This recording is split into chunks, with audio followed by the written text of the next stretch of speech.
আল্লাহর হাবিব সাল্লাল্লাহু আলাইহি ওয়াসাল্লামের কোলে এক ছোট্ট শিশু বসা। আল্লাহর হাবিব সাল্লাল্লাহু আলাইহি ওয়াসাল্লাম দাওয়াত খেতে গেলেন, এক ছোট্ট সাহাবী শিশু এসে আল্লাহ রাসূল সাল্লাল্লাহু আলাইহি ওয়াসাল্লামের কোলে বসলো।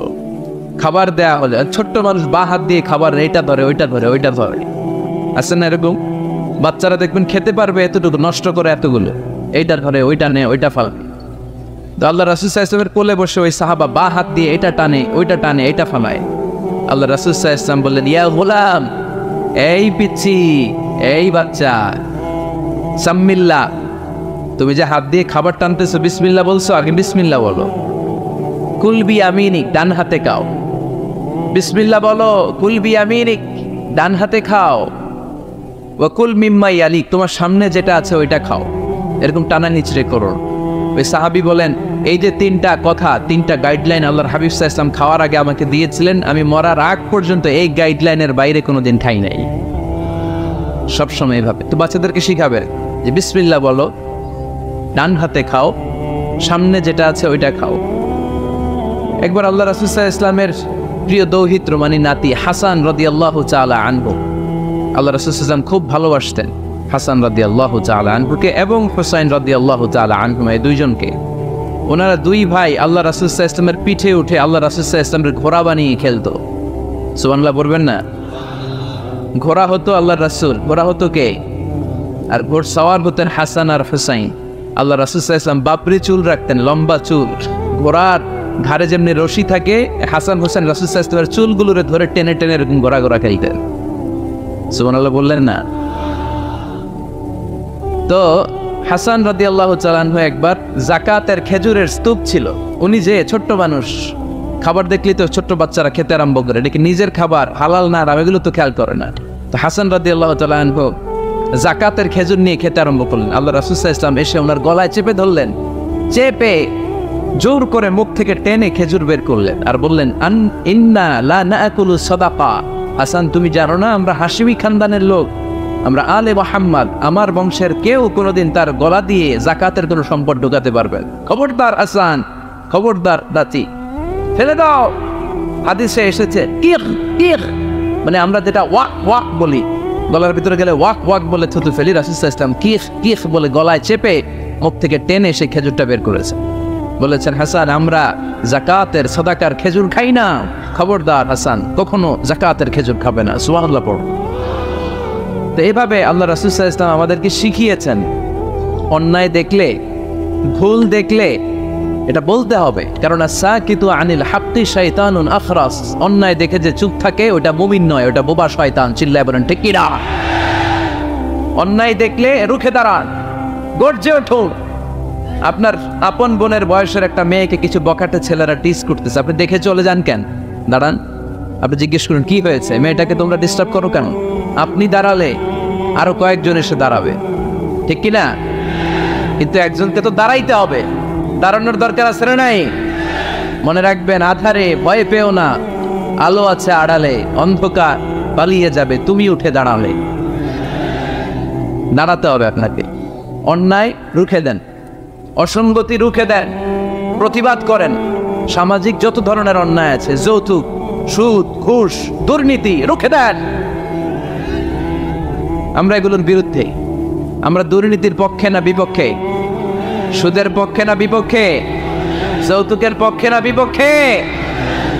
এগুলোর বিরুদ্ধে সামাজিক আন্দোলন গড়ে তুলুন, কথা বলেন। Raise your voice, raise your voice heart, কণ্ঠকে উঁচু করুন, প্রতিবাদ করুন, রুখে দাঁড়ান।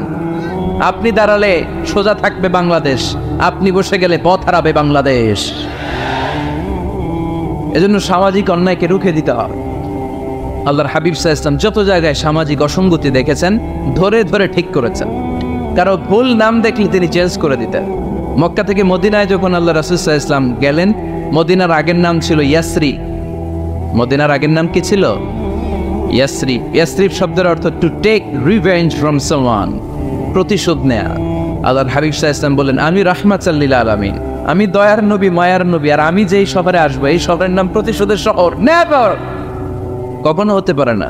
আজকে থেকে এই শহরের নাম তবা কিংবা তৈবা, মানে পবিত্র নগরী, মদিনাতুন নবী, নবীর শহর। আল্লাহ রাসূল সাল্লাল্লাহু আলাইহি ওয়াসাল্লাম ইয়াসরিব থেকে ওই শহরের নাম ওই দিনই মদিনা শহর বানায় দিলেন। এক সাহাবীকে জিজ্ঞেস করলেন, মাসমুক, নাম কি? বলে, আমার নাম হচ্ছে হাজান। হাজান মানে দুশ্চিন্তা, অ্যাংজাইটি, মানে যে সবসময় টেনশন করে। আল্লাহ রাসূল সাল্লাল্লাহু আলাইহি ওয়াসাল্লাম বলেন, এটা একটা নাম হলো মিয়া? টেনশন কি কারো নাম হয়? রাসূল সাল্লাল্লাহু আলাইহি ওয়াসাল্লাম বললেন, শোনো, তোমাকে একটা পরামর্শ দেই, টেনশন নাম বাদ দাও, তুমি হাজান নাম কেটে সাহাল নাম রাখো, সাহাল। এখন হাজান বলে, আমি ছোট্টবেলা থেকে সবাই আমার চেনে হাজান নামে, এখন আমার নাম যে সাহাল এটা আবার ঘোষণা দিতে হবে, দরকার নাই, আমার হাজান আছে, এটাই ভালো, টেনশন সমস্যা নাই। ও এবার বাড়িতে চলে যাওয়ার পরে আল্লাহ সব টেনশন ওর মাথার উপরে চাপাইছে। ওর এই বিপদ, ওর ব্যবসায় মন্দা, ওর পেটে ব্যথা, ওর জ্বর, ওর অসুস্থতা, ওর ঘরে শান্তি নাই, একটার পর একটা টেনশন আরো বেড়ে গেছে। সবাই বলে হাজান, ওই যে রাসূল সাল্লাল্লাহু আলাইহি ওয়াসাল্লাম সুন্দর নাম দিয়েছিল ওইটা নেও না, এই জন্য টেনশন বাড়ছে, যাও রাসূল সাল্লাল্লাহু আলাইহি ওয়াসাল্লামের কাছে ক্ষমা চেয়ে নাম ফেরত করে নিয়ে আস। হাজান এবার যে বলে, ইয়া রাসূলুল্লাহ, আমার হাজান নামের দরকার নাই, আপনি যেটা সাহাল দিয়েছিলেন ওইটাই ভালো। সাহাল শব্দের অর্থ সহজ। সাহাল মানে কি? ওই সাহাল রাদিয়াল্লাহু তাআলা আনহু বলে, আমি রাসূল সাল্লাল্লাহু আলাইহি ওয়াসাল্লামের কাছে ক্ষমা চেয়ে ওনার দেয়া নাম নিয়ে আসলাম, সাহাল। তারপর থেকে সবাই আমাকে ডাকে সাহাল। সাহাল মানে সহজ। আর ওই দিন থেকে মরার আগ পর্যন্ত আমার জীবনে আর কোনো টেনশন আসে নাই, সব কাজে আল্লাহ সাহাল অর্থাৎ সহজ করে দিয়েছেন। পড়েন সুবহানাল্লাহ। এজন্য উঠে দাঁড়াতে হবে, রুখে দিতে হবে সব অন্যায়। রাজি আছেন তো? যে সূরা থেকে কথা শুনবো এটাকে বলে সামাজিক রীতিনীতির সূরা। আমাদেরকে আল্লাহ তাআলা সোশ্যাল অ্যান্ড মোরাল কিছু গাইডলাইন দিয়েছেন, 10টা গাইডলাইন আল্লাহ তাআলা আমাদের জন্য এখানে ডেডিকেট করেছেন। এবং আমরা দেখব যে এই সমস্যাগুলোর কারণেই আমাদের সমাজে আজকে অশান্তি। কি করে একটা সমাজের শান্তি, শৃঙ্খলা, ভারসাম্য অক্ষুণ্ণ রাখা যায়, এ ব্যাপারে চমৎকার কিছু গাইডলাইন আল্লাহ এই সূরায় দিয়েছেন। আল্লাহ রাসূল সাল্লাল্লাহু আলাইহি ওয়াসাল্লামের 9 জন স্ত্রী এট এ টাইমে বেঁচে ছিল। মোট স্ত্রী 11 জন, দাসী 2 জন, সব মিলে 13 জন। আর এট এ টাইমে বেঁচে ছিল 9 জন। আল্লাহর হাবিব সাল্লাল্লাহু আলাইহি ওয়াসাল্লামের আলাদা কোনো ঘর ছিল না। 9 বিবিরে 9টা ঘর করে দিয়েছিলেন, এগুলোরই বলে হুজরা। সুবহানাল্লাহ পড়েন। তো উনি যখন ওখানে থাকতেন, মাঝে মাঝে দূর থেকে কিছু বেদুইন লোকেরা আসতো, যাদের মধ্যে সভ্যতা ভব্যতা আসে নাই। এরা এসে আল্লাহ রাসূল সাল্লাল্লাহু আলাইহি ওয়াসাল্লামকে ডাকা শুরু করতো। আমরা আমাদেরকে যেমনে ডাকি, আপনার নাম যদি হয় আব্দুল্লাহ, আমি আপনার বন্ধু হলে আপনারা ডাকবো, ওই আব্দুল্লাহ এদিকে আয়। এভাবে ডাকবো না? বন্ধু তো, তুই আমার বন্ধু, আব্দুল্লাহ এদিকে আয়। আব্দুর রহিম আমার বন্ধু, তো আমি ডাকবো, এই আব্দুর রহমান এই। কিন্তু আল্লাহ রাসূল সাল্লাল্লাহু আলাইহি ওয়াসাল্লামের নাম হচ্ছে মুহাম্মদ, ওনারা কি ডাকা যাবে এই মুহাম্মদ এই? ডাকা যাবে? উনি কি আমাদের মতো মানুষ? উনি মানুষ, তবে অসাধারণ মানুষ, ঠিক কিনা? তো কিছু বেদুইন এসে দুপুরবেলা রাসূল সাল্লাল্লাহু আলাইহি ওয়াসাল্লাম বিশ্রাম নিচ্ছিলেন, তারা এসে বলতে আরম্ভ করলো, ইয়া মুহাম্মদ, ইয়া মুহাম্মদ, এই মুহাম্মদ এই, বের হও। আল্লাহ বরদাস্ত করলেন না। আল্লাহ বললেন, খবরদার, নিজেরা নিজেদেরকে যেমনে ডাকো নবীর ওইভাবে ডেকো না, তোমাদের সব আমল বরবাদ হয়ে যাবে। অপেক্ষা করো, অপেক্ষা করো, অ্যাপয়েন্টমেন্ট নাও, পারমিশন নাও, সালাম দাও। কার কথা? চিল্লায় বলতে হবে কার? রব্বুল আলামিন বলেন, ইয়া আইয়ুহাল্লাযীনা আমানু লা তাদখুলু বুয়ুতান গায়রা বুয়ুতিকুম হাত্তা তাস্তানিসু ওয়া তুসাল্লিমু আলা আহলিহা যালিকুম খায়রুন লাকুম লাআল্লাকুম তাযাক্কারুন। পড়েন আল্লাহু আকবার। আল্লাহ বললেন, ও বিশ্বাসীরা শোনো শোনো, তোমাদের ঘর ছাড়া অন্য কারো ঘরে যদি যাও, অপরিচিত কারো বাসায় যদি যাও, যাওয়ার আগে অনুমতি নাও আর সালাম দাও। দেখেন সমাজ পরিবর্তনের ওয়াজ। অনুমতি নিতে হবে, সালাম দিতে হবে, পারমিশন নিয়ে যাবেন, অ্যাপয়েন্টমেন্ট নিয়ে যাবেন। অনেকে এমপির বাসায় যেয়ে ভিড় করে, এমপিরে পায় না, রাগ থাকে, আরে আসছি, এমপি হয়েছে তো কি হয়েছে, পাওয়া যায় না সময় মতো। এমপিরও কাজ আসরা নাই, উনি তো আপনাদের জন্যই কাজ করেন, নিজে মিটিংগুলো করে আপনাদের জন্য, এই নির্বাচনী এলাকার জন্য করে, এগুলো বুঝতে হবে। অনেক ব্যস্ত মানুষ। হুজুরের বাসায় যে, এই হুজুর নামে না এখনো, এতক্ষণ ধরে বসে আছি, 2 কাপ চা দিয়ে বসায় রাখছে আমাদেরকে, এরকম অভিযোগ আছে না নাই? কিন্তু হুজুরও মানুষ, হুজুরের ঘুমানো লাগে, হুজুরের গোসল করা লাগে, হুজুরের বিশ্রাম লাগে, হুজুরের ফ্যামিলি আছে, হুজুরও অসুস্থ হয়, হুজুর রোবট না, ঠিক কিনা? এগুলো একটু বোঝার চেষ্টা করবেন, একটু আমলে নেবেন। এজন্য সুন্নাহ হচ্ছে কারোর সাথে দেখা করার আগে অনুমতি নিয়ে যাওয়া। মোবাইল থাকলে, ভাই বিকেলে একটু আসতে চাই, উনি যদি বলে হ্যাঁ আসেন, যাবেন, তাহলে 1 নম্বর সুন্নাহ অ্যাপয়েন্টমেন্ট নেওয়া। 2 নম্বর সুন্নাহ যে সালাম দেওয়া, অনুমতি চাওয়া। কারো ঘরে হুট করে দরজায় ধাক্কা মেরে ঢুকা যাবে? আগে কি দিবেন? আওয়াজ করে বলেন, আগে কি দিবেন? সালাম। তারপর আপনার নাম বলবেন। কি বলবেন? আল্লাহর হাবিব সাল্লাল্লাহু আলাইহি ওয়াসাল্লাম ওনার ঘরে বসা, এক সাহাবী এসে দরজার মধ্যে কাড়া নাড়লেন। আল্লাহর হাবিব সাল্লাল্লাহু আলাইহি ওয়াসাল্লাম বললেন, মান্দা, কে দরজায় কাড়া নাড়ে? সাহাবী বললেন, আনা, আমি। বিশ্বনবী বললেন, মান আনতা, তুমি কে? সাহাবী কয়, আনা আনা। আরে নবী, আমি। রাসূল সাল্লাল্লাহু আলাইহি ওয়াসাল্লাম, কিসের আনা আনা? নাম বলো মিয়া। আনা কান্নাহু কারিহা। রাসূল সাল্লাল্লাহু আলাইহি ওয়াসাল্লাম ওর কথাটাই রিপিট করলেন। রাসূল সাল্লাল্লাহু আলাইহি ওয়াসাল্লাম জিজ্ঞেস করলেন, কে? বলে, আমি। আরে তুমি কে? সাহাবী বলে, হুজুর আমি। আল্লাহ রাসূল বলে, আমি। এটা কোনো নাম হইল? নাম বলে। আল্লাহ রাসূল সাল্লাল্লাহু আলাইহি ওয়াসাল্লাম রেগে গিয়ে দুইবার বললেন, আমি। তা আমি বললেন না, আবার নামটা বলবেন। আমি কোনো নাম হইল? তো সাহাবী বললেন, আমি। রাসূল সাল্লাল্লাহু আলাইহি ওয়াসাল্লাম বললেন, না, আমি তোমার নাম না, তোমার নাম বলবে। তাহলে কারোর সাথে দেখা করতে গেলে প্রথম কাজ হচ্ছে অ্যাপয়েন্টমেন্ট নেওয়া, 2 নাম্বার অনুমতি চাওয়া, দরজায় নক করে সালাম দেওয়া, আর নাম বলা। রাজি আছেন? অনুমতি ছাড়া কারো ঘরে ঢুকবেন না। এটা কি আপনাদের মনে থাকবে? এক সাহাবী বললেন, ইয়া রাসূলুল্লাহ, ইয়া হাবিবাল্লাহ, আমার ঘরে কেউ নাই, শুধু আমি থাকি আর আমার আম্মা থাকে। আস্তাযিনু আলা উম্মি, আমার মায়ের ঘরে যেতেও কি আমার অনুমতি লাগবে নাকি? আল্লাহর হাবিব বললেন, তুহিব্বু আন তারাহা উরিয়ানা, তুমি কি চাও নাকি তোমার মাকে তুমি উলঙ্গ দেখবে? সাহাবী বললেন, না, কশিন কালেও আমার মারে আমি উলঙ্গ দেখতে চাই না। আল্লাহর হাবিব সাল্লাল্লাহু আলাইহি ওয়াসাল্লাম বললেন, ইদান ইস্তাযিন আলাইহা, তাহলে তোমার মার ঘরে ঢোকার আগেও অনুমতি নিয়ে ঢুকবা। মায়ের ঘরে ঢোকার আগে অনুমতি নিয়ে ঢুকবা। সাহাবী বলে, আনা খাদিমুহা, রাসূল সাল্লাল্লাহু আলাইহি ওয়াসাল্লাম, আমি ছাড়া ওনার কেউ নাই, আমি তো ওনার খেদমত করি, আমার মার ঘরে ঢোকার আগে অনুমতি নেওয়া লাগবে? আল্লাহ রাসূল সাল্লাল্লাহু আলাইহি ওয়াসাল্লাম বললেন, হ্যাঁ, তোমার মায়ের ঘরে ঢোকার আগেও অনুমতি নেওয়া লাগবে। তাহলে মার ঘরে ঢোকার আগে যদি অনুমতি লাগে, বোনের ঘরে ঢোকার আগে তোর অনুমতির দরকার নেই? হ্যাঁ? ভাইয়ের ঘরে, ভাবির ঘরে ঢুকবেন? হ্যাঁ? অনুমতি নিয়ে ঢুকবেন না। খবরদার, কারো ঘরে ঢোকার আগে অনুমতি নিয়ে ঢুকবো আমরা। হুট করে আমরা অনেক সময় ঢুকে পড়ি।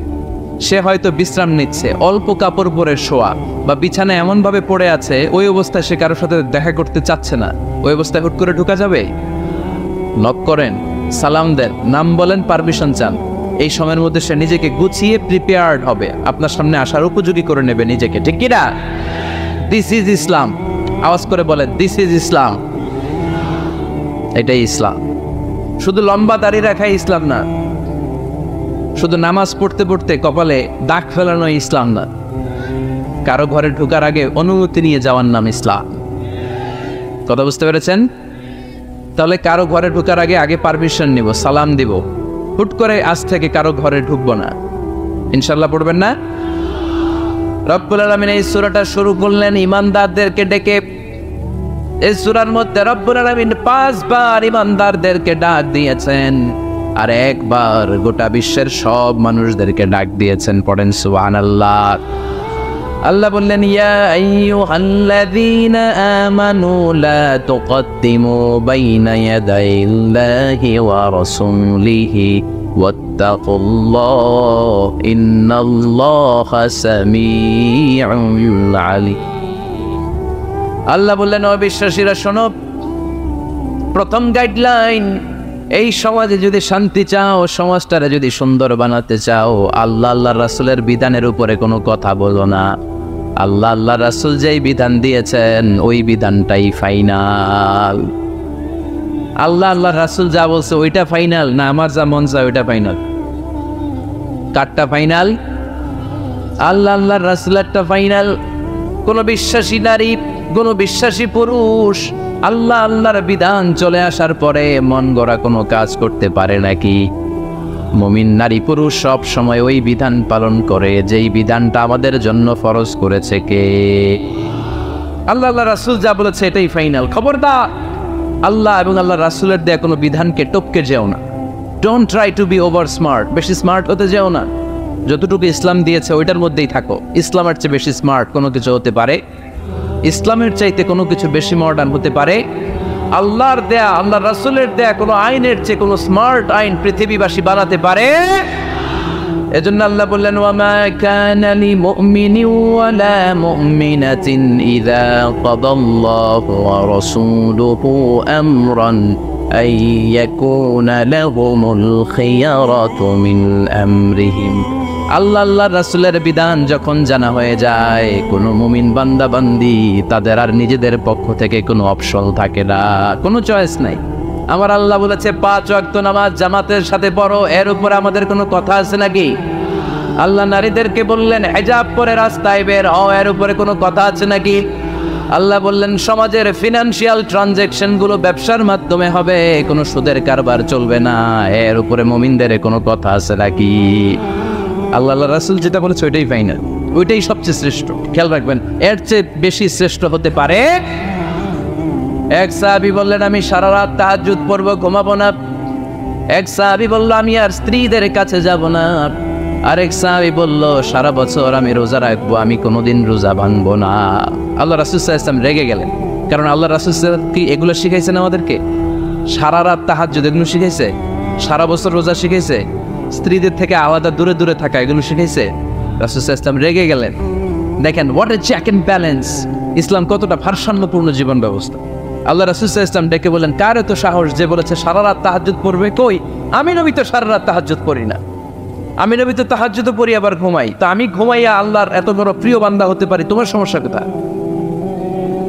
আমি নবী হয়ে 11 জন স্ত্রীর সাথে মেলামেশা করতে পারি, তোমার মিশতে সমস্যা কোথায়? আমি নবী রোজা রাখি, আবার মাঝে মাঝে রোজা রাখি না, দিনের বেলা খাই, এভাবে মানতে তোমার সমস্যা কোথায়? ইন্নী লাখশাকুম লিল্লাহি ওয়া আতকাকুম লাহু, আমি নবী সবার চাইতে বেশি আল্লাহরে চিনি, আমার নবীর চাইতে আল্লাহরে বেশি কেউ চিনে? আরে নবী তো আমাদেরকে আল্লাহকে চিনিয়ে দিয়েছে, চিল্লায় বলেন ঠিক কি না? আমার নবীর চাইতে কেউ বেশি বুজুর্গ হতে পারবে না, আমার রাসূলের চাইতে কেউ বেশি আল্লাহওয়ালা হতে পারবে? তার মানে রাসূল যতটুকু শিখিয়েছে অতটুকুই শ্রেষ্ঠ। এটা টপকিয়ে, এটার উপর দিয়ে অ্যাডভান্স হয়ে সামনে যাওয়া যাবে? বেশি বোঝা যাবে না। খবরদার, রাসূল যেটা শিখিয়েছেন অতটুকুর মধ্যে থাকতে হবে, তাহলে কল্যাণ আর বরকত দিবে কে? মাগরিবের ফরজ নামাজ কয় রাকাত? কয় রাকাত? তো কেউ যদি বলে আমি অনেক বড় আল্লাহর ওলি, আমি 5 রাকাত করব সওয়াব বেশির জন্য, হ্যাঁ কি কয় হবে না? 5 রাকাত তো, সেজদা কয়েকটা বেশি আছে এটার মধ্যে, রুকু কয়েকটা বেশি, কষ্টও বেশি, হবে? কথা কয় না হবে? রমাদানের 30 দিন রোজা রাখা ফরজ, আপনি যদি বলেন না রমজানে না রেখে এটা আমি শাবান, জুলকাদ, জুলহজ 3 মাস টানা 90 দিন রেখে দিন, বেশি রাখবো, হবে? হবে?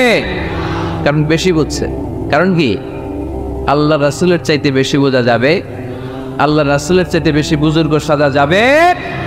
খবরদার, never be advanced from Allah and his রাসূল। আল্লাহ এবং আল্লাহ রাসূলের চাইতে আমরা অ্যাডভান্স হব না। আল্লাহ আল্লাহ রাসূল যা দিয়েছেন ওইটাই ফাইনাল। ওইটা কি ফাইনাল? আওয়াজ করে বলেন ওইটা কি? তাহলে সামাজিক সুখ সম্প্রীতির প্রধান মাধ্যম হচ্ছে আল্লাহ আল্লাহ রাসূল যা বলেছে এটাই আমরা মানব, এর উপর আমরা কোনো কথা বলতে চাই। এরপর আল্লাহ ইমানদারদেরকে আবার ডাক দিলেন, বললেন ইয়া আইয়ুহাল্লাযীনা আমানু লা তারফাউ আসওয়াতাকুম ফাওকা সাওতিন নবী, ও বিশ্বাসীরা খবরদার, আমার নবীর কণ্ঠের চাইতে তোমাদের কণ্ঠ বড় করো না। ঘোষণাটা কার? কারণ সাহাবারা আল্লাহ রাসূল সাল্লাল্লাহু আলাইহি ওয়াসাল্লামের চারদিকে এরকম ঘিরে বসে থাকতো, এজন্য সাহাবাদেরকে উদ্দেশ্য করে আল্লাহ বললেন আমার নবীর গলার সাউন্ড যতটুকু তোমাদের সাউন্ড থাকবে অতটুকু বা অতটুকুর চেয়ে কম, এর চেয়ে বড় হওয়া যাবে তাহলে বেয়াদবি হয়ে যাবে। তাহলে কি হয়ে যাবে? বনু তামিম গোত্রের নেতা কে হবে? আল্লাহর হাবিব সাল্লাল্লাহু আলাইহি ওয়াসাল্লাম পরামর্শ করছিলেন। আবু বকর রাদিয়াল্লাহু তাআলা আনহু বললেন আমার মনে হয় এই লোকটা হইলে ভালো হয়। ওমর ফারুক বলেন না, উনি না, আমার মতে এই লোকটা হইলে ভালো। সাইয়েদনা আবু বকর বললেন আরে না ওমর, তুমি বুঝো না, আমি যার কথা বলেছি সে হলে সবচেয়ে ভালো, তার মধ্যে নেতৃত্বের গুণ আছে। সাইয়েদনা ওমর ফারুক বলেন না, আপনি বুঝেন নাই, আপনার আমি ভালো বুঝছি, আমি যারে বলেছি সেই হবে না। তা তর্ক আছে না নাই? এই তর্ক, কথার নাম কথা, কথার পিঠে কথা করতে করতে করতে করতে এনাদের মধ্যে একটু ঝগড়ার একটা ভাব, বিশ্বনবী বসা, এই ঝগড়া করতে করতে সাউন্ড বড় হয়ে গেছে, এই উনি হবে, উনি বলে না উনি হবে। বিশ্বনবীর কণ্ঠের চাইতে কণ্ঠ উঁচু হয়ে গেল, আরশের উপর থেকে একটা ধমক দিলেন কে? আল্লাহ বললেন খবরদার লা তারফাউ আসওয়াতাকুম ফাওকা সাওতিন নবী, নবীর কণ্ঠের চাইতে কণ্ঠ উঁচু করো না। ওয়ালা তাজহারু লাহু বিল কওলি কাজহারি বা'দিকুম লিবা'দ আন তাহবাতা আমালুকুম ওয়া আনতুম লা তাশউরুন। নবীর কণ্ঠের চাইতে তোমাদের কণ্ঠ যদি উঁচু হয়ে যায়, তোমাদের সব নেক আমলগুলো আমি আল্লাহ বাতিল করে দেব। ধমকটা ছোট না বড়? ছোট না বড়? মনোযোগ আছে আপনাদের? যদি নবীর কণ্ঠের চাইতে তোমাদের কণ্ঠ বড় হয়, জীবনে যত ইবাদত করছো সব বাতিল, নামাজগুলো বাতিল, কাজে আসবে না। হজ করছো বাতিল, রোজা রেখেছো বাতিল, সব বাতিল। বেয়াদবি করেছো নবীর সাথে, চিল্লায় বলেন ঠিক কিনা? নবীর কণ্ঠের চাইতে নিচু হতে হবে কণ্ঠ। এই আয়াত আসার পরে সাহাবারা তো এমন ভয় পেলেন, এবার নবীর কাছেই কেউ আসে না। সুবহানাল্লাহ বলবেন না? ভয়ে আসে না, ভয়ে না জানি আমার কণ্ঠ আবার নবীর কণ্ঠের চাইতে উঁচু হয়ে যায়। ওমর ফারুক রাদিয়াল্লাহু তাআলা ডানে ঘুরে বায়ে ঘুরে কাছে আসে না। আবু বকর রাদিয়াল্লাহু তাআলা ডানে ঘুরে বায়ে ঘুরে কাছে আসে না। আল্লাহর হাবিব ওমর ফারুককে ডাক দিলেন, এই ওমর সামনে আসো, এদিকে আসো। ওমর ফারুক আসলেন, কিন্তু ওমর ফারুক এত আস্তে আস্তে কথা বলেন, বিশ্বনবী ওমর ফারুকের কথা কানে শোনে না। সুবহানাল্লাহ নাই? এত আস্তে আস্তে ওমর ফারুক কথা বলেন, বিশ্বনবী শুনতে পান না। ওমর কি বললা, একটু জোরে বলো না। ওমর ফারুক একটু জোরে বললেন, তাও শুনেন না। বিশ্বনবী বললেন, আরেকটু সাউন্ড বড় করে বলো, আমি তো শুনি না, জোরে বলো। ভয়, কারণ কণ্ঠ যদি উঁচু হয়ে যায় আমার নবীর কণ্ঠের চাইতে, জীবনের সব ইবাদত শেষ। এজন্য কথা কওয়ার দরকার নেই, ইবাদতগুলো ঠিক থাকে, আওয়াজ করে পড়তে হবে আল্লাহু আকবার। তাহলে 2 নাম্বার গাইডলাইন, লা তারফাউ আসওয়াতাকুম ফাওকা সাওতিন নবী, নবীর কণ্ঠের চাইতে কণ্ঠ উঁচু করো না। আপনারা হজ উমরা করেছেন কে কে দেখি? মাশাআল্লাহ, হাত নামান। যারা আমরা করি নাই, আমরা আল্লাহর কাছে কামনা করি, আল্লাহ আমাদেরকেও তুমি যাওয়ার তৌফিক দাও। আমরাও যেন আমার নবীর কবরের সামনে দাঁড়িয়ে নবীর সালাম পড়তে পারি, তৌফিক দাও। আমরাও যেন রাউদাতুম মিন রিয়াদিল জান্নাহ ঢুকে 2 রাকাত নামাজ পড়তে পারি, তৌফিক দাও। তোমার ঘরটা যেন তাওয়াফ করতে পারি, তৌফিক দাও। মক্কা মদিনার ঐতিহাসিক জায়গাগুলো যেন দেখে হৃদয়টারে ঠান্ডা করতে পারি, আল্লাহ তৌফিক দাও। তো যারা গিয়েছেন তারা জানেন, মসজিদে নববীতে নামাজের পরে আপনারা যখন পূর্ব দিকে, প্রথম কাতারের পূর্ব দিকে সবাই লাইন ধরে, লাইন ধরে যেতে যেতে প্রথমে বাম দিকে পড়ে রাউদাতুম মিন রিয়াদিল জান্নাহ, জান্নাতের বাগান সমূহ থেকে একটা বাগান। পুরো মসজিদে নববীর কার্পেটের এক কালার, ওই রাউদাতুম মিন রিয়াদিল জান্নাহর কার্পেটের আরেক কালার। আল্লাহ রাসূল সাল্লাল্লাহু আলাইহি ওয়াসাল্লামের ঘর আর মিম্বার এতটুকু জায়গাকে অন্য কালারের কার্পেট দেয়া হয়েছে। এটা দুনিয়ার বুকে জান্নাতের টুকরার মধ্যে থেকে একটা টুকরা। সুবহানাল্লাহ। আজ এরা খুব ভিড় করে এখানে নামাজ পড়ার জন্য। এটা বাম দিকে পাবেন। এরপরে যেতে যেতে কিছু দূর যাওয়ার পরেই বাঁ দিকে পাবেন বিশ্বনবী সাল্লাল্লাহু আলাইহি ওয়াসাল্লামের কবর, আল কবর আশ শরীফ। আমার নবী এখানে শুয়ে আছে। যেই নবীর কথা আজীবন ওয়াজে শুনলেন, যেই নবীরে নামাজের তাশাহুদে বসে সালাতু সালাম পড়ে শোনা, যে নবীর জন্য দেহের তাজা রক্ত আমরা বিলিয়ে দিতে রাজি, ওই নবীর কবরের সামনে যে যখন দাঁড়াবেন আর ভাববে আমার আর নবীর থেকে ব্যবধান 5-6 হাত, এইখানে আমার নবী শুয়ে আছে, এইখানে আমি, আপনি কি ধৈর্য ধারণ করতে পারবেন? কথা বলেন, নিজেকে সামলে রাখতে পারবেন?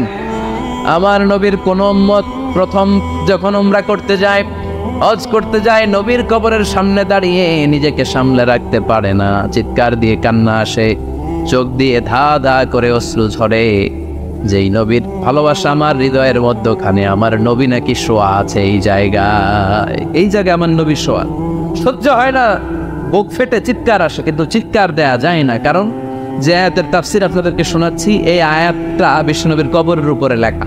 লা তারফাউ আসওয়াতাকুম ফাওকা সাওতিন নবী, তুমি নবীর দরবারে এসেছো, এখানে বড় গলায় আওয়াজ করে কোনো কথা বলা যাবে না, চিল্লায় বলেন ঠিক কি না? এই আয়াতটা আজও লেখা নবীর কবরের উপর। লা তারফাউ আসওয়াতাকুম ফাওকা সাওতিন নবী, এটা নবীর দরবার, এখানে চিৎকার চেঁচামেচি করে দুরূদ পড়া যাবে না, লাফালাফি করা যাবে না, ভদ্র হবে, আন্তরিকতার সাথে বিনয়ের সাথে নবীরে সালাম দিতে হবে। সুবহানাল্লাহ পড়ো। আল্লাহ রাসূল সাল্লাল্লাহু আলাইহি ওয়াসাল্লাম আমাদের থেকে বিদায় নিলেন, কিন্তু এই আয়াতের হুকুম আজও আছে না নাই? অনুরূপভাবে যারা আমাদের উস্তাদ, মা বাবা, আধ্যাত্মিক নেতা, ধর্মীয় গুরু, ইসলামী আন্দোলনের নেতা, তাদের সামনেও উচ্চবাচ্য করে আওয়াজ করা যাবে, তাদের সাথে ভদ্র ভাষায় কথা বলার দরকার আছে না নাই? তাহলে দুইটা গাইডলাইন আমরা পেলাম। প্রথম গাইডলাইন হচ্ছে আল্লাহ আল্লাহ রাসূল যা বলেছে এটাই ফাইনাল, এটাই কি কথা বোঝে নাই? আল্লাহ আল্লাহ রাসূল যা দিয়েছে সেটা কি ফাইনাল। আর দুই নাম্বার হচ্ছে নবীর কণ্ঠের চাইতে কণ্ঠ উঁচু করা যাবে যাবে না। তিন নম্বরে আল্লাহ মুমিনদেরকে আবার ডাক দিলেন, বললেন ইয়া আইয়ুহাল্লাযীনা আমানু ইন জাআকুম ফাসিকুম বিনাবাইন ফাতাবায়ানু, কেউ যদি তোমাদের কাছে কোনো সংবাদ নিয়ে আসে সংবাদটা বিশ্বাস করার আগে যাচাই করে নাও। আদেশটা কার? জোরে বলেন। আমরা কিছু শুনলেই বিশ্বাস করি, এরকম আছে না নাই? যা শুনে তাই বিশ্বাস করে, এরকম করা যাবে? তো কি করবেন তাইলে? হ্যাঁ, কি করতে হবে? ঠিক না বে ঠিক? হ্যাঁ, ঘটনাটা ঠিক না বে ঠিক, এটা আমাদেরকে যাচাই করতে হবে। You have to justify the news. You have to verify the report. Whatever you found in social media or Facebook, don't share. Think twice before you share, man. Share করার আগে দুইবার ভাববেন যে শেয়ার করবো কি করবো না। একটা কিছু পাইলে শেয়ার মেরে দেয়, সে দিচ্ছে শেয়ার, তার বন্ধু দেয় শেয়ার, পুরা ফেসবুকের মধ্যে মারামারি আছে না নাই? আসলে এরকম কিছু ঘটেই নাই, আছে না নাই? খবরদার, আমরা খুব খুব বেশি পছন্দ করি রুমর গুজব ছড়ানোর জন্য। বাংলাদেশের পৃথিবীতে 1 নাম্বার। আমাদের চেয়ে কেউ বেশি গুজব ছড়াতে পারে? আমরা কি গুজব মানবো? গুজব এটারে আজকে আমরা নো বলে দিব। নো, কি বলবেন? এত আস্তে গুজবকে আমরা কি বলবো? নো। গুজবে কান দিবেন না। প্রায় দেখবেন সোশ্যাল মিডিয়াতে অমুক নেতার গোপন ভিডিও ফাঁস। তো অমুক নেতার গোপন ভিডিও ফাঁস হয়েছে, আপনার কি সমস্যা? আপনার এত ভালো লাগে কেন? আপনার ভিডিও তো কয়দিন পরে ফাঁস হবে, তখন আপনি কি করবেন?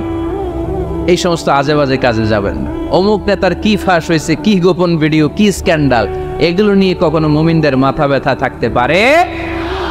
মুমিন চাইলেই যে কোনো জিনিস শেয়ার দিতে পারে না। আপনি লা ইলাহা পড়েছেন, এই লা ইলাহা যেন তেন কোনো বাণী নয়। এই লা ইলাহার ঘোষণা দিয়ে যে মুমিন হয়, তার হাতগুলো আল্লাহর কাছে একেবারে সারেন্ডার, তার জিহ্বাটা সারেন্ডার, তার চোখগুলো সারেন্ডার, তার কানগুলো সারেন্ডার। সে চাইলেই মন যা চায় তা করতে পারে না, ঠিক কি না? আপনার কান দিয়ে যা শুনতে বলছে শুনতে পারবেন? কেন পারেন না? কারণ আপনি মুমিন, ঠিক কি না? চোখ দিয়ে যা দেখতে মন চায় দেখা যায়। যেন কানে শুনি সদা তোমার কালাম, এ খোদা চোখে যেন দেখি শুধু কোরআনের আয়াত। শোনো আমার মুনাজাত, শোনো শোনো ইয়া ইলাহি আমার মুনাজাত, শোনো আমার মুনাজাত। পড়েন আমিন। তাহলে ফাতাবায়ানু, নিউজ একটা শুনলেই আমরা শেয়ার দিব না ভাই, আমরা একটু চেক করব, ক্রস চেক, ডাবল চেক, নির্ভরযোগ্য তথ্যসূত্র তালাশ করব যে আসলে এই ঘটনাটা ঘটছে কিনা। 100% যখন আপনি confirm, then you may share in Facebook, that's not a big deal. দেন শেয়ার দেন, জনসচেতনতার জন্য শেয়ার দেন, সমস্যা নেই। কিন্তু না জেনে শেয়ার দেওয়া যাবে? কথা বলেন। আল্লাহ রাসূল সাল্লাল্লাহু আলাইহি ওয়াসাল্লামের জীবনে এরকম একটা ঘটনা ঘটেছিল। হারিস বিন মিরার রাদিয়াল্লাহু তাআলা আনহু বনুল মুস্তালিকের যুদ্ধে জেতার পরে হারিস বিন মিরারকে বিশ্বনবী দায়িত্ব দিলেন যে হারিস বিন মিরার, তুমি এই এলাকার নেতা, কি করতে হবে আমাদের? বিশ্বনবী বললেন নামাজ পড়বা, রমাদানের রোজা রাখবা, যাকাত আদায় করবা। মেরার বলে তাহলে যাকাত নেন। বিশ্বনবী বললেন না, 1 বছর পূর্ণ হওয়ার পরে যাকাত দিতে হয়। যাকাত কয় বছর পর পর? যাকাত প্রতিদিন দেয়া লাগে। হালানিল হাউল, 1 বছর যখন হবে আমি আমার সাহাবী পাঠাবো মদিনা থেকে, তখন দিয়ে দিও। বিশ্বনবী চলে গেলেন। 1 বছর পরে এক সাহাবীকে রেডি করলেন, যাকাতের সম্পদ নিয়ে আসো বনুল মুস্তালিকের পক্ষ থেকে। ওই সাহাবীর নাম হচ্ছে আল ওয়ালিদ ইবনে উকবা। বিশ্বনবী ডেকে বললেন, ওয়ালিদ যাও, 1 বছর সময় অতিক্রান্ত হয়েছে, বনুল মুস্তালিকের লোকদের যত যাকাতের সম্পদ জমা হয়েছে নিয়ে আসো। সাইয়েদনা ওয়ালিদ ইবনে উকবা যখন সম্পদ আনার জন্য বের হলেন, ওইদিকে বনুল মুস্তালিকের লোকেরা শুনতে পেল বিশ্বনবীর পাঠানো সাহাবী ওনাদের এলাকায় শুভাগমন করবে। ওই সাহাবীকে লাল গাড়িচার সংবর্ধনা দেওয়ার জন্য সেনাবাহিনী সহ পুরো এলাকা থেকে সব সৈন্যবাহিনী সহ তারা মরুভূমির মধ্যে এসে দাঁড়িয়ে রয়েছে। সুবহানাল্লাহ পড়ে। নবীর সাহাবীর আগমন হবে, নবীর সাহাবীর শুভাগমন। উনি এসে আমাদের এলাকার যাকাতের টাকা কালেকশন করে নিয়ে যাবে, ওনাকে সংবর্ধনা দিব। বের হন, তলোয়ার নিয়ে, ঘোড়া নিয়ে, গার্ড দিয়ে আমরা দাঁড়িয়ে থাকি। তো মরুভূমিতে সবাই দাঁড়ায় আছে। আল ওয়ালিদ ইবনে উকবা মদিনা থেকে বিশাল রাস্তা পাড়ি দিয়ে যখন বনুল মুস্তালিকের এলাকার কাছাকাছি দূর থেকে দেখে তলোয়ার নিয়ে লোকজন দাঁড়ায় আছে। কি নিয়ে দাঁড়ায় আছে? উনি ভাবছে আমারে মারার জন্য দাঁড়ায় আছে। উনি মনে মনে ভাবলেন বিশ্বনবী পাঠালেন যাকাত নেয়ার জন্য, যাকাত পরে নিব, আগে জান সামলাই। কারণ এলাকার লোকেরা সব তলোয়ার নিয়ে সেনাবাহিনী সহ দাঁড়ানো। আসলে কথাটা কি ঠিক? মারার জন্য দাঁড়ায় আছে কি জন্য? সম্মান দেওয়ার জন্য, ওয়েলকামিং রিসেপশন দেওয়ার জন্য। উনি ভাবলেন আমারে কচুকাটা করবো, এক কাজ করি, ওদিকে না যে অ্যাবাউট টার্ন উল্টা করি। যেই চিন্তা ওই কাজ। সাহাবী আল ওয়ালিদ ইবনে উকবা উল্টা করে গেলেন। মন্দ ধারণা নিয়ে ফিরে যেয়ে বিশ্বনবীরে বললেন, নবী আপনি আমার মায়ের খাওয়ার জন্য পাঠাইছিলেন, যাকাত আনার জন্য পাঠিয়েছেন, কিন্তু তারা যাকাত তো দিবেই না, আমারে হত্যার জন্য তলোয়ার নিয়ে দাঁড়িয়েছিল গো নবী। কথা কি সত্য? উনি ভুল বুঝতে পারছেন।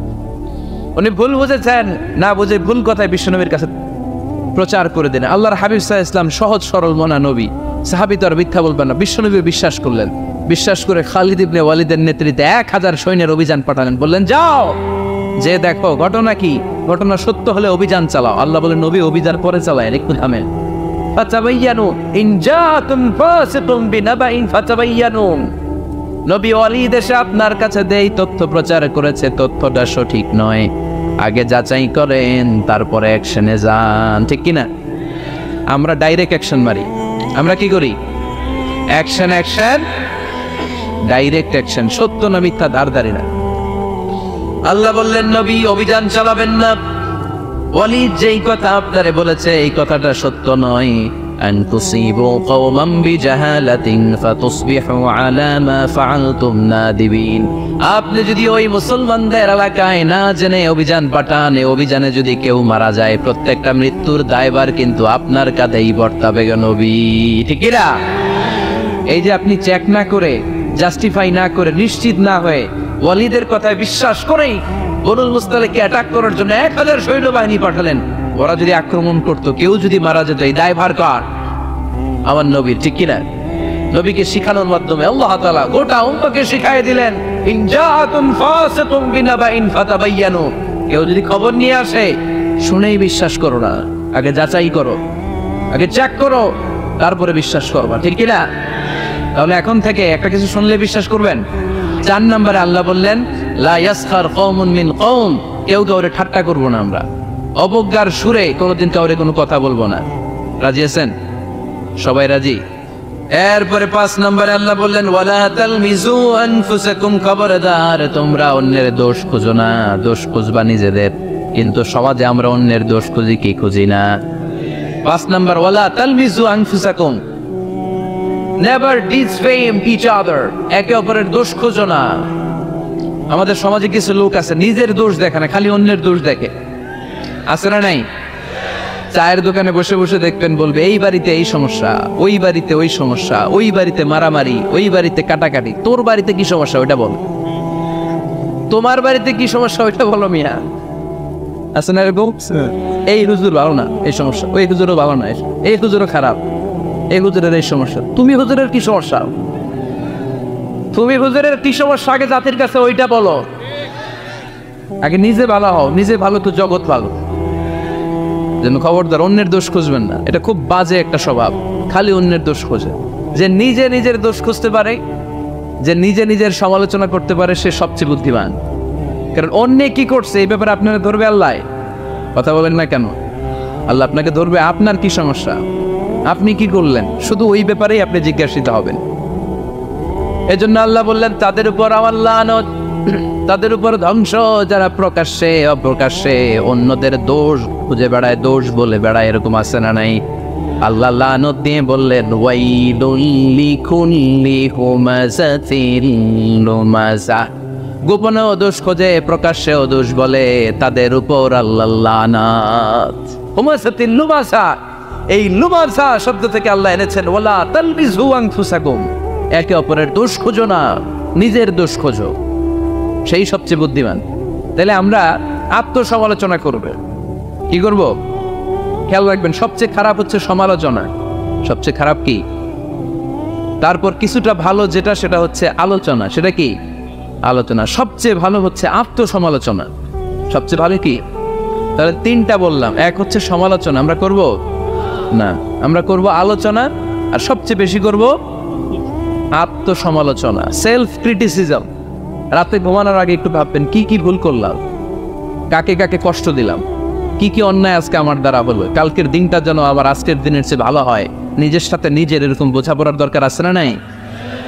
আমরা যেন আত্মসমালোচনা করি ফরিদপুরের ভাইয়েরা, অন্যের দোষ যেন না খুশি। Small people talk about people, যারা নিচু মনের মানুষ এরা শুধু মানুষের দোষ খুঁজে বেড়ায়, মানুষ নিয়ে কথা কয়, এই মানুষের সমস্যা, এই সমস্যা। Average people talk about things and story and the incidents.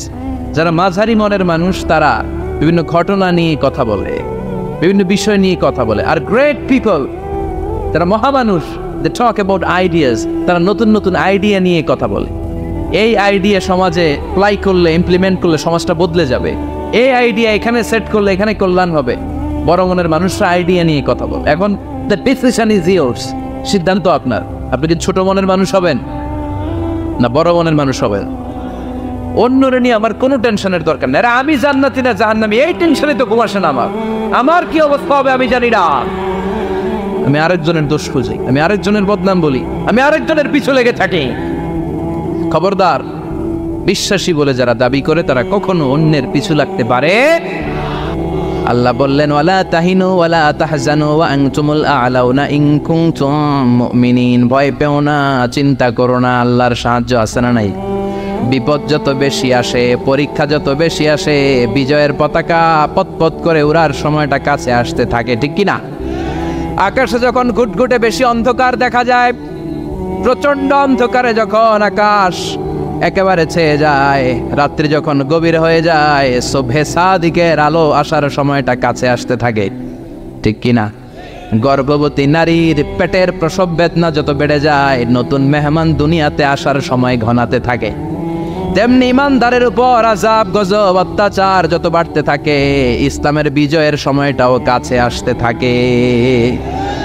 এজন্য ঈমান হতে হবে ইমানদারের মতো, ঈমান হতে হবে পাক্কা ঈমান। চিল্লায় বলেন ঠিক কি না?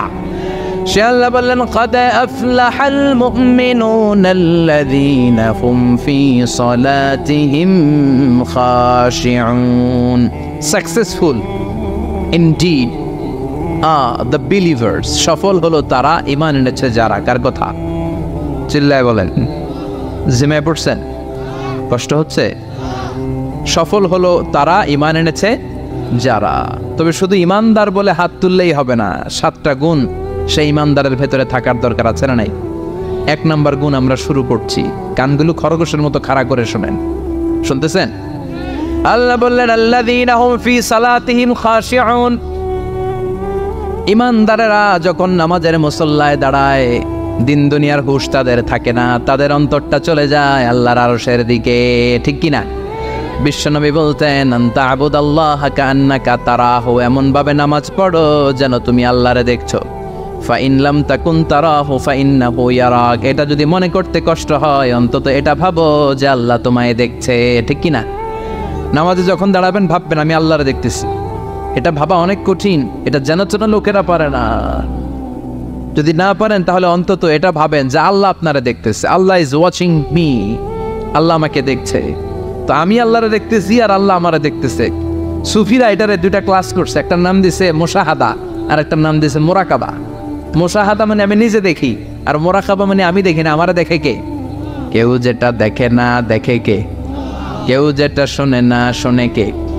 আল্লাহ আপনারে দেখতেছে। নামাজের মুসল্লায় এই চিন্তাটা করলে খুশু খুদু বাড়ায় দিবে কে? খুশু মানে ভয়। কার ভয়? কথা বলেন। যাদের হৃদয়ে আছে আল্লাহর ভয়, তারা কবু পথ ভুলে যায় না। আল্লাহর প্রেম ছাড়া এই দুনিয়ায় কারো কাছে কোনো কিছু চায় না। রাতের আধারে যারা সেজদাতে রয়, দু চোখের স্রোতে নদী যেন বয়। রাতের আধারে যারা সেজদাতে রয়, দু চোখের স্রোতে নদী যেন বয়। ছলনার হাতছানি যতই আসুক, পেছনে ফিরেও সে তাকায় না। যাদের হৃদয়ে আছে আল্লাহর ভয়, তারা কভু পথ ভুলে যায় না। আল্লাহর প্রেম ছাড়া এই দুনিয়ায় কারো কাছে কোনো কিছু চায় না, কারো কাছে কোনো কিছু চায় না। ঠিক কি না? খুশু মানে আল্লাহর ভয়। আল্লাহর ভয় নিয়ে যদি কেউ মুসল্লার মধ্যে নামাজের জন্য দাঁড়ায়, তার মন ডানে বায়ে কোনো দিকে যেতে পারে নাকি? কথা বলেন। তার নজরটা থাকবে তার সিজদার দিকে। বান্দা যখন সিজদা থেকে নজর ডানে নেয়, আল্লাহ বলে বান্দা ফিরে আয়। আবার যখন বাম দিকে নজর করে, আল্লাহ ডাক দিয়ে বলে আকবিল ইয়া ইবাদি, আকবিল ফিরে আয়। আবার যখন উপরের দিকে তাকায় বলে ফিরে আয়। এরকম আছে না নাই? নামাজও পড়ে, এমনি নামাজও পড়ে, আবার এমনি চায়। নামাজও পড়ে আবার ঘরের দিকে চায়, আছে না নাই? না, আল্লাহ বলে আকবিল, বান্দা ফিরে আয়, ফিরে আয়, তাকাবি তো সিজদার দিকে। তিনবার নজর ডানে বায়ে যখন ঘোরানো হলো, তিনবারও যখন নজর ফিরায় না, আল্লাহ তখন ডেকে বলে লা হাজাত আলি লা সলাতিক, এই নামাজের কোনো দরকার আমার নাই। যে আল্লাহর জন্য ওযু করলেন, সময় দিলেন, এতক্ষণ ধরে নামাজ পড়লেন, ওই আল্লাহই যদি বলে তোর নামাজের দরকার নাই, তো কারে দিলেন নামাজ? এজন্য নামাজের মধ্যে তাড়াহুড়ো করা যাবে? খুশু খুদু, খুশু মানে আল্লাহর ভয়। নামাজে যখন দাঁড়াবেন, শুধু নিজেরই মুসল্লি বানাবেন না, মনটারেও মুসল্লি বানাবেন। আমরা শুধু নিজেরা নামাজি হই, মনটারে নামাজি বানাই না। আমি ঠিকই আল্লাহু আকবার, মন চলে গেছে সৌদি আরব, মন চলে গেছে হিন্দি সিনেমার দিকে, মন চলে গেছে দোকানের দিকে, মন চলে গেছে ক্রিকেট খেলায়, আছে না নাই? উনি কিন্তু মুসল্লি, মসজিদে উনি কি মুসল্লি, উনি হাতে পায়ে একেবারে মুসল্লি, কিন্তু মনটারে মুসল্লি বানায় নাই। এজন্য মনটারেও নামাজি বানাতে হবে। আমরা বলি মনটারে কাজ দেন, মনটারে কখনো অলস বসে থাকতে দেয়া যায় না। আপনিও মুসল্লি হবেন, মনটারেও মুসল্লি বানাতে হবে, তা না হলে মন ডানে বায়ে ঘুরবে। মনের আরবি হচ্ছে কলব। কলব মানে যেটা নাড়াচাড়া করে। এটা এখন এদিকে, পরে ঢাকায়, এরপরে সৌদি আরব, এরপরে আমেরিকা। এটার পাসপোর্টও লাগে না, ভিসাও লাগে না, এটা খালি দৌড়ায়, ঠিক কিনা? এজন্য মনটারে নামাজি বানানোর দরকার আছে না নাই? এজন্য আল্লাহ বললেন কদ আফলাহাল মুমিনুনাল্লাযীনা হুম ফি সালাতিহিম খাশিউন। মুমিন বান্দাদের প্রথম গুণাবলী হলো, মুমিন বান্দারা যখন নামাজে পড়ে, মনটারে নিয়ে নামাজ পড়ে, নিজেও নামাজি, মনটাও নামাজি, ঠিক কি না? আমাদের অনেকের নামাজে মন বসে না। আমাদের অনেকে বলে হুজুর নামাজে দাঁড়ালে মন সাথে থাকে না, নামাজে শুধু ভুল হয়, সূরা যে কয়বার পড়ে নিজেও জানি না। এরকম আছে না নাই? এদিকে ওদিকে চলে যায়। এখন মনটারে কিভাবে আপনি এক জায়গায় আনবেন, কনসেন্ট্রেট করবেন কিভাবে? বিশ্বনবী একবার মসজিদে ঢুকে দেখলেন এক সাহাবী নামাজ পড়তেছে, আল্লাহু আকবার, নামাজের মধ্যে এরকম করতেছে। এরকম করে না অনেকে? নামাজের পরে দাড়িও টানে, দাড়িও চুলকে, আছে না নাই? নামাজ পরে জামাও সোজা করে, নামাজ পরে দাড়িও টানে। বিশ্বনবী বললেন লাউ খাশাআত কলবুহু লা খাশাআত জাওয়ারিহুহু, এর অন্তরে যদি আল্লাহর ভয় থাকতো, তাহলে এর অঙ্গ প্রত্যঙ্গের মধ্যেও এই ভয়ের ইম্প্যাক্ট পড়তো। এই সাহাবীর অন্তরে আল্লাহর ভয় নাই, খুশু নাই, এজন্য হাতে পায়ের মধ্যেও খুশু নাই। হাত একবার এদিকে নড়ে, আরেকবার ওদিকে নড়ে। আমাদের এরকম সমস্যা আছে না নাই? বিশ্বনবী বললেন তোমাদের যদি খুশু খুদু নামাজের মধ্যে বাড়াতে মনে চায়, নামাজের মুসল্লায় দাঁড়িয়ে হৃদয়টারে যদি আল্লাহর আরশে পাঠিয়ে দিতে মনে চায়, তাহলে নামাজের মুসল্লায় যখন দাঁড়াবা মনে করবা এটাই হতে পারে জীবনের শেষ নামাজ। 5টা টিপস দিব আপনাদের মনোযোগ বাড়ানোর জন্য। 5টা। কয়টা? নামাজে মনোযোগায়ন কিভাবে করবেন, 5টা টিপস খেয়াল করে রাখেন, কিভাবে নামাজের মনোযোগ বৃদ্ধি করবেন। টিপস নাম্বার 1, সল্লু সলাতান মুআদ্দিয়া, বিদায়ী নামাজ পড়বেন। মনে করবেন হতে পারে আজকে এই নামাজটাই আমার জীবনের শেষ নামাজ। এখন বাজে 10:30, আপনাকে বলা হলো আজ রাত 1টার দিকে আপনার জীবনের হায়াত ফুরিয়ে যাবে। চলে যাওয়া লাগবে না? আমাদের থাকতে পারবো আমরা? চলে যাওয়া লাগবে। রাত 1টায় মালাকুল মউত চলে এসে রূহ কবজ করে নিয়ে যাবে। আর 1.5 ঘন্টা আপনার হাতে সময়। এই 1.5 ঘন্টায় আপনি নামাজ রোজা যা পারেন করে নেন, আপনার হুঁশ থাকবে? কথা কন। 1.5 ঘন্টা পরে আপনার মরণ। আপনি তাড়াতাড়ি করে অজু করে আসবেন, যায় নামাজে দাঁড়াবেন, মনে মনে ভাববেন আজকে জনমের মতো মাফ চাবো আল্লাহর কাছে, আকাম কুকাম যা করছি সব কাইন্দা একেবারে মাফ করায় ফেলাম আল্লাহর কাছে, ঠিক কিনা? সেদিন আপনি অজু করবেন চমৎকার ভাবে পাঞ্জাবিটা পরে, আতর মেখে, টুপিটা পরে, মুসল্লার মধ্যে দাঁড়িয়ে আল্লাহু আকবার বলে নামাজ শুরু করবেন। ওই দিনের নামাজে আপনার কোনো তাড়াহুড়ো নাই। আছে? আজীবন তাড়াহুড়ো করছেন, কিন্তু ওই দিন আপনার তাড়াহুড়ো নাই। ওই দিনের রুকুটা আপনার জীবনের শ্রেষ্ঠতম রুকু হয়ে যাবে। ওই দিনের সেজদাটা আপনার জীবনের শ্রেষ্ঠতম সেজদা হয়ে যাবে। ওই দিন আপনি সেজদায় পড়ে চোখের পানি দিয়ে জায়নামাজ ভিজিয়ে দিবেন না? কথা বলেন, দেবেন না? এর কারণ আপনি জেনে গেছেন এটাই আপনার জীবনের শেষ নামাজ, ঠিক কিনা? তো এই যে প্রত্যেক নামাজের সময় মসজিদে যে আল্লাহু আকবার বলে যে দাঁড়াই, এই নামাজের পরে আবার কোনো নামাজের চান্স আমি জীবনে পাবো কিনা কোনো গ্যারান্টি আছে? চিল্লায় বলতে হবে, গ্যারান্টি আছে? আরো 30 মিনিট আমরা সবাই বেঁচে থাকবো, গ্যারান্টি? আরো 10 মিনিট বাঁচবো, গ্যারান্টি? শ্বাস যেটা ভিতরে নিলাম ফেলতে পারবো, কোনো গ্যারান্টি আছে? তাহলে প্রতিটা নামাজের সময় আমরা এই কথাটা ভাবি না কেন যে হতে পারে এই নামাজটাই আমার জীবনের শেষ নামাজ, হতে পারে আজকের এই সেজদাটা আমার জীবনের শেষ সেজদা। চিল্লায় বলেন ঠিক কিনা?